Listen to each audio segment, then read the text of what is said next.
عزیزان ارجمند، میں سید محمد ریحان الحسن گیلانی شعبہ فکر اسلامی تاریخ و ثقافت کی جانب سے آج ایک مرتبہ پھر آپ کی خدمت میں کورس کوڈ 1919 یعنی عربی قواعد کے تدریسی سیشن کے لیے حاضر خدمت ہوں۔ عزیز طلبہ، اس سے قبل کہ ہم آج کے درس کی طرف جائیں اور آج کے درس میں موجود چیزوں کو جانیں، میں یہ چاہوں گا کہ آج تک ہم نے جو کچھ پڑھا اس کو تھوڑا سا دہرا لیں۔ آپ کو یاد ہوگا کہ ہم نے تعارفی سیشن میں آپ کو یہ بتایا تھا کہ عربی قواعد دو مختلف شاخوں میں تقسیم کیے جاتے ہیں، صرف اور نحو۔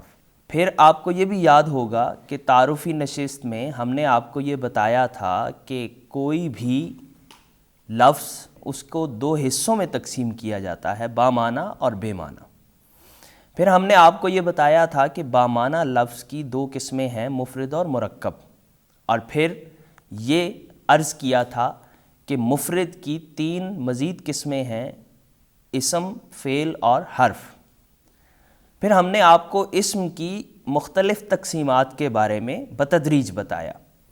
پہلی تقسیم افراد کے اعتبار سے تھی اور یہ واحد، تثنیہ اور جمع تھی، اور پھر جمع کی مزید دو قسمیں ہم نے عرض کیں، جمع سالم اور جمع مکسر۔ پھر جمع سالم کی دو اور قسمیں تھیں، مذکر سالم اور مؤنث سالم، جبکہ جمع مکسر کی اقسام میں جمع قلت، جمع کثرت اور جمع منتہی الجموع تھی۔ پھر ہم نے آپ کو اسم کی ایک اور تقسیم سے روشناس کیا اور ہم نے بتایا کہ جنس کے اعتبار سے بھی اسم کو تقسیم کیا جاتا ہے، اور یہ تقسیم تذکیر و تانیث کے اعتبار سے بھی تقسیم کہلاتی ہے۔ اس اعتبار سے اسم کو دو قسموں یعنی مذکر اور مؤنث میں تقسیم کیا جاتا ہے۔ پھر ہم نے آپ کو یہ بتایا کہ مؤنث کبھی حقیقی ہوتی ہے اور کبھی لفظی ہوتی ہے، اور لفظی کی دو مزید قسمیں ہم نے آپ کو بتائی تھیں، قیاسی اور سماعی۔ علامات تانیث بھی ہم نے آپ کے گوش گزار کیں اور آپ کو بتایا کہ تین لفظی علامتیں ہیں جو مؤنث ہونے پر دلالت کرتی ہیں۔ ان میں پہلی تائے مدورہ ہے جسے گول تا بھی کہتے ہیں، دوسری الف ممدودہ ہے اور تیسری الف مکسورہ ہے۔ پھر ہم آپ کو اسم کی اعراب اور بنا کے اعتبار سے تقسیم کی طرف لے گئے تھے، اور ہم نے آپ کو بتایا تھا کہ اس اعتبار سے اسم کو دو بڑی قسموں میں تقسیم کیا جاتا ہے، پہلی کو ہم مورب کہتے ہیں اور دوسری کو مبنی۔ پھر ہم نے ایک فارسی شعر آپ کو سنایا تھا جس کی روشنی میں ہم نے آپ کو مبنی اور مورب کی تعریف بتائی تھی۔ ہم نے آپ کو یہ شعر سنایا تھا کہ مبنیان باشد کے مانند برقرار اور موربان باشد کے گردد بار بار۔ مبنی وہ ہوتا ہے جو اپنی حالت پہ برقرار رہتا ہے، اور مورب وہ ہوتا ہے جو عامل کے بدلنے سے بار بار بدلتا رہتا ہے۔ پھر ہم نے آپ کو مبنی کی تین اقسام کا بتایا، پہلی تھی مبنی الاصل، دوسری تھی مبنی الاصل کے مشابہ، اور تیسری قسم تھی غیر مرکب۔ پھر ہم نے آپ کو مبنی الاصل کے متعلق بتایا کہ یہ کون سے کلمات ہیں۔ ہم نے آپ کو بتایا کہ فعل ماضی مبنی الاصل ہے، پھر ہم نے بتایا کہ امر حاضر معروف سبھی کا سبھی مبنی الاصل ہے، پھر ہم نے آپ کو بتایا کہ سبھی حروف مبنی الاصل ہوتے ہیں، اور پھر یہ بتایا کہ جملہ بھی مبنی الاصل ہوتا ہے۔ اسی طرح ہم نے آپ کو مبنی الاصل کے مشابہ اسماء کے متعلق بھی بتایا کہ کس کس صورت میں کون کون سے کلمات جب مبنی الاصل کے ساتھ شباہت رکھتے ہیں تو وہ مبنی الاصل کے مشابہ کہلاتے ہیں۔ اور غیر مرکب کے بارے میں بتایا کہ غیر مرکب وہ ہوتا ہے کہ جب کوئی مبنی یا مورب جملہ میں نہ ہو، الگ سے ہو، تو ہر وہ مورب جو الگ سے ذکر کیا جائے اپنے اس اعراب کے اعتبار سے مبنی کہلائے گا۔ عزیزان ارجمند، اب ہم آج کے درس کی جانب بڑھتے ہیں۔ آج ہم نے مورب اور مبنی کی حرکات کے متعلق جاننا ہے۔ حرکات یعنی زیر، زبر اور پیش۔ تو مورب کی حرکات الگ ہوتی ہیں اور مبنی کی علیحدہ۔ دیکھیے، کسی بھی کلمہ کو مورب اور مبنی میں جب تقسیم کیا جاتا ہے تو اسی اعتبار سے زیر، زبر، پیش اور زیر زبر پیش کے نہ ہونے یعنی حرکت کے نہ ہونے کو مختلف نام دیے جاتے ہیں۔ سب سے پہلے مورب کی حرکات کو یاد کر لیجئے۔ مورب کی حرکات میں نصب، جر، رفع اور جزم ہیں، یعنی اگر زبر ہوگی تو ہم اسے نصب کہیں گے، اگر زیر ہوگی تو ہم اسے جر کہیں گے، اور اگر پیش ہوگی تو ہم اسے رفع کہیں گے، اور اگر حرکت نہیں ہوگی تو حرکت کے نہ ہونے کو ہم جزم کہیں گے۔ یہ تھیں مورب کی حرکات اور ان کے نام۔ اب یہی زیر زبر پیش جب مبنی کلمات پر آ جائے تو ہم نام بدل دیتے ہیں۔ اب ہم زبر کو کہیں گے فتح، زیر کو کہیں گے کسرہ، اور پیش کو کہیں گے ضمہ، یہ ضاد سے ہے، اور حرکت نہ ہونے کو ہم سکون کہیں گے۔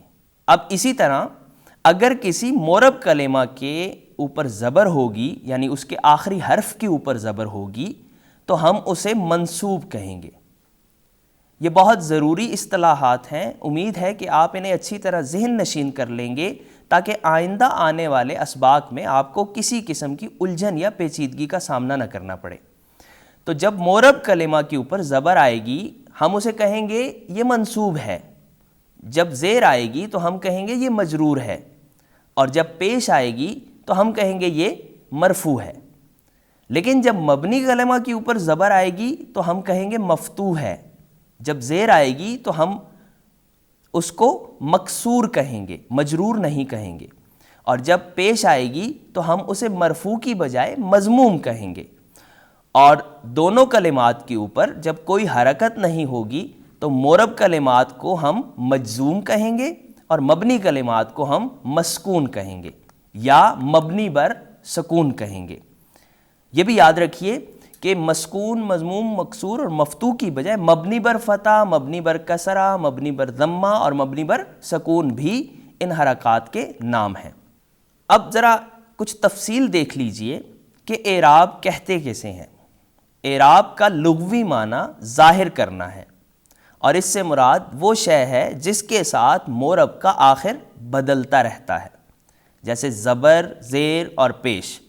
اسے اعراب بالحرکہ کہتے ہیں۔ اعراب میں اصل تو یہ ہے کہ زبر زیر اور پیش سے ہو، لیکن کئی کلمات میں ان حرکات کی جگہ واو، الف اور یا بھی آ جاتے ہیں۔ ایسی صورت میں اگر زبر کی جگہ الف آ رہا ہو، پیش کی جگہ واو آ رہی ہو اور زیر کی جگہ یا آ رہی ہو تو ہم اسے اعراب بالحرف کہتے ہیں۔ اسم کا اصل اعراب پیش زبر زیر اور فعل کا پیش زبر اور جزم ہے، یعنی دوسرے لفظوں میں آپ یوں سمجھ لیجئے کہ جزم افعال کے ساتھ خاص ہے اور کسرہ یعنی زیر اسماء کے ساتھ خاص ہے، یعنی کسی بھی فعل کے آخری حرف کے نیچے زیر نہیں آئے گی اور کسی بھی اسم کے آخری حرف پر جزم نہیں آئے گی۔ مورب کلمات کی حرکات کے متعلق ابھی ہم آپ کو بتا چکے ہیں، لیکن آپ اس کو دوبارہ ایک دفعہ دہرا لیجئے۔ مورب کلمہ ہوتا کیا ہے؟ یہ وہ کلمہ ہوتا ہے جس کا آخری حرف عامل کے بدلنے سے بدلتا رہتا ہے، جیسے جاءنی زیدن، رأیت زیدن، مررت بزیدن۔ اب یہاں زید جو ہے زیدن، زیدن، زیدن چونکہ بدلتا رہا ہے اس لیے یہ مورب ہے۔ اب مورب کی حرکات کے نام کیا ہوں گے؟ مورب پر زبر ہو تو اسے فتح، زیر ہو تو کسرہ، پیش ہو تو ضمہ اور حرکت نہ ہونے کو جزم کہیں گے۔ جس کلمہ کے آخر میں فتح ہو اسے مفتوح، جس کے آخر میں کسرہ ہو اسے مکسور، جس کے آخر میں ضمہ ہو اسے مضموم اور جس کے آخر میں جزم ہو اسے مجزوم کہتے ہیں۔ عزیزان ارجمند، اب یہ بھی دیکھ لیجئے کہ عامل کیا ہوتا ہے۔ عامل کو دو قسموں میں تقسیم کیا جاتا ہے، ایک کو عامل لفظی کہتے ہیں اور ایک کو عامل معنوی کہتے ہیں۔ عامل کی تعریف سن لیجئے کہ عامل وہ شے ہے جو مورب کلمہ کے آخر میں تبدیلی کا باعث بنتی ہے، جیسے جاء الخباز، اس میں جاء عامل ہے، زے کا رفع یعنی خباز کی زے پہ جو پیش آئی ہے وہ اعراب ہے، اور زے محل اعراب ہے۔ یعنی اب آپ نے تین چیزیں یاد کرنی ہیں، ایک تو یہ کہ عامل ہے ایک اعراب اور ایک محل اعراب۔ تو اس اعتبار سے عامل کی دو قسمیں ہیں، لفظی اور مانوی۔ لفظی عامل وہ ہوتا ہے جو اسم، فعل، حرف یعنی لفظوں کی صورت میں ہوگا، اور مانوی عامل یہ ہے کہ لفظی عامل نظر نہ آ رہا ہو لیکن کچھ نہ کچھ اعراب آ رہا ہو مورب کلمہ پہ، تو ہم یہ کہیں گے کہ اس کا عامل مانوی ہے۔ اور یہ دو عامل ہوتے ہیں، یا تو ابتدا یعنی مبتدا کو رفع دینے والا عامل۔ اب مبتدا کیا ہوتا ہے اور خبر کیا ہوتی ہے یہ آپ آئندہ اسباق میں پڑھیں گے۔ اور دوسرا ہے فعل مضارع کا عامل جب وہ لفظی عوامل سے خالی ہو۔ عزیزان ارجمند، مبنی کلمات کی حرکات کے نام ہم آپ کو پہلے بتا چکے ہیں، انہیں یاد رکھیے گا۔ اس کے ساتھ ہی آج کا درس ختم کرتے ہیں۔ مجھے سید محمد ریحان الحسن گیلانی کو اجازت دیجیے، انشاءاللہ اگلے درس کے ساتھ دوبارہ آپ کی خدمت میں حاضر ہوتے ہیں۔ والسلام علیکم ورحمۃ اللہ وبرکاتہ۔